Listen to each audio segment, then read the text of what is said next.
Hi, and welcome to Notes 12. Just want to kind of talk real quick about some of the stuff that's being done to make sure that your information is safe, especially on the internet. Well, first thing is we have to identify that it is really you, and there's different methods that are being used now and being developed. Some are pretty bizarre, some are pretty interesting. And I have an assignment where I want you to actually post on the discussion board the most popular biometric method in the next 2 years, and then the most bizarre one that you can find out. And this is a good link to start off with. Um, Down here, there's talking about encryption methods, but I just kind of want to show you a little demo of a form of encryption. This is sort of like what they did back in the old days of the Romans, and then early on. I actually had some people try to pull this on me when I was working at a help desk. And essentially, what I kept intercepting these weird little characters, and at first I thought it was um, just glitches in the computer system, and I think that's why they were doing it. And then it became more and more frequent, and then I realized, what they're doing is they're going into Word and they're encrypting something. So they had the secret message right here. They use wedding dings, and then they encrypted a message that looked like that. So in other words, they took "I love the new doctor" for an example. They went to wedding dings or web dings. I'm sorry, wedding. No, I'm not planning on getting married anytime soon, and I don't know anybody, so I don't know where that came from. But that's just a form of encryption. It's what we call a simple substitution.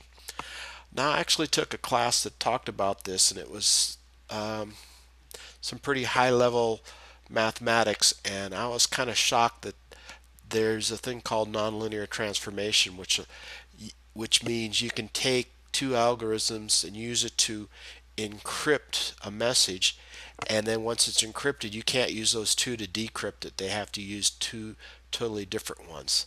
Well, our simple encryption method is pretty safe. I just use it right here inside good old Word, and then I decrypt it that way and encrypt it. So it's just click like that and click like that. The thing that you need to know about encryption methods is there is no perfect encryption method. They're talking about quantum encryption and how that's going to make it so much harder to hack into things, or they say it will be impossible. Well, I say baloney because you're going to have quantum computers trying to crack those quantum encryptions. It's a game pretty much. What you want to do is, if you're running a site, is you want to make it encrypted so that the vast majority of people will not bother trying to hack it. And then the hackers, what you're going to try to do is try to make it as hard as possible for them to decrypt it. They're going to have to make so many commitments of resources and time that it's not worth their while to do that. So that's why we do it that way. Some interesting security, there's phishing and then there's farming. Well, phishing is what happened with Leon Podesta and our Democratic Party. What happened was they sent a phishing email that uh, they did some research on social media. They found out what this person likes. They then sent him an email that had what we call a payload. It essentially was some form of virus or keystroke monitoring device. And once he clicked on it, unbeknownst to him, he downloaded something that would then be able to track everything. And then that's how they got all the emails from his user ID and password. So it is pretty slick, but it's pretty easy to do, especially if the person you're targeting is not very computer savvy. Now there's another one called farming. And now farming, you as a user, there's not much you can do about it. What's happened is somebody has gone in and changed the settings on a router or sent you a message that went in and changed your tables on your computer so that Apple is now a totally different site. And then if they do their farming job properly, they will have a fake website set up where they force you to log in, and they then capture your user ID and password. So, it's pretty much out of your hands. How they detect farming attacks is very simple. The people that run the websites constantly monitor traffic, and when they see a dip in traffic, they assume that there might be a problem, and then they track all the routers that are coming to the site, and they identify where the loss of traffic has come from, and that kind of leads it. But typically that takes time, and it actually takes a pretty aware security team. And once they get that, then you're going to have to change your user ID and passwords. So it's kind of a drag. There's not much you can do about it. Another thing I wanted to do is there's a little video here that spoofs biometric methods. The poor gentleman has to go through several different identifying tactics to get into the front door. So it's just like within the first 30 seconds is the actual biometric methods, but then it's just kind of silly. And if you haven't seen Monsters versus Aliens, it's pretty good. Um, some other things that we are, typically like to talk about is the Germans had a device that was so impressive that this is what led to the development of computers. Plus, we captured a German U-boat and we salvaged the Enigma machine, and we were able to hack it using that new computer. It was Alan Turing and his group over in England that were able to do that utilizing a computer that they designed. That's why he's considered one of the gods of computing.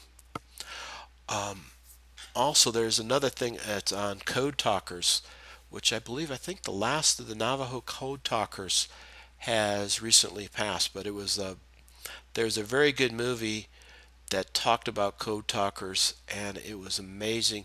What happened was, the Navajo language is a verbal language; it's not written down, so there was no paper trail that the Japanese could use to track, and the Germans, to track down, the code. Well, what happened was the code talkers would talk in their native language, but then they would also talk in code in their native language, if you can believe that. So it was adding another level of complexity so that you couldn't track it as easily. Also, there's some really good information on cybersecurity. It also kind of goes to what I've always said, which is, the government has to start mandating acceptable standards for being on the internet. Because if you don't, companies are going to try to skimp on security. Now, it's kind of penny wise and pound foolish, but then again, our system of the way we pay our CEOs for short-term gains in stock prices, it makes sense for them to let's not spend as much money on security because that's taking away from the bottom line. It's cutting back on the amount of profit we make that year. And then we're just kind of basically going to Vegas and rolling the dice and seeing what's going to happen. And there's a philosophy among some CEOs, at least that's what I've been reading, that essentially says they know that they're going to be hacked eventually. And so they don't spend the kind of money that they need to prevent that because it is pretty expensive, and so they're just willing to take the hit when it happens, and hopefully it won't happen right away and their stock prices will be safe for a while. Once again, very penny wise and pound foolish, and then it also impacts us, so it's not a good thing. But the one thing that I do want to highlight is the best computer security is your own common sense. Never give out your password to anybody. Now, when I was an admin at ASU, I knew every faculty member's password. They willingly gave it to me, which is kind of stupid if you sit and think about it because I was also a grad student. You know, Fortunately for them, I'm one of those people that I would never misuse that kind of responsibility. But there's not a lot of people that are like that. There's some people that would get tempted. And believe me, I was tempted a couple times, but that would actually fall to that temptation. It's just not a good idea. You know, you have them type it in, you not looking over their shoulder, that kind of thing. So longer passwords, passwords that have upper, lowercase, and wildcard characters like stars, exclamation marks. Those are the good ways.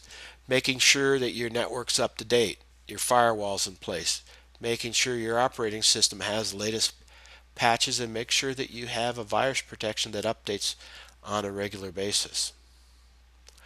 Also, one of the things that we're starting to do at our school is we are encrypting all our hard drives so that if by chance somebody steals the computer, they won't be able to get in no matter what because the drive's encrypted. Well, obviously, if somebody had a password cracker and kept trying over and over and over, but these encryption softwares will give you only a certain amount of time before they will erase the whole hard drive, which is the safest way to do it. That's also why, you're seeing some cases where Apple has been getting in trouble because they were not going to be willing to crack the password on some of their phones. Well, they felt a responsibility to maintain that security no matter what. And there's pros and cons to both sides. I actually kind of applaud them for doing that, even though they got a lot of slack from their government.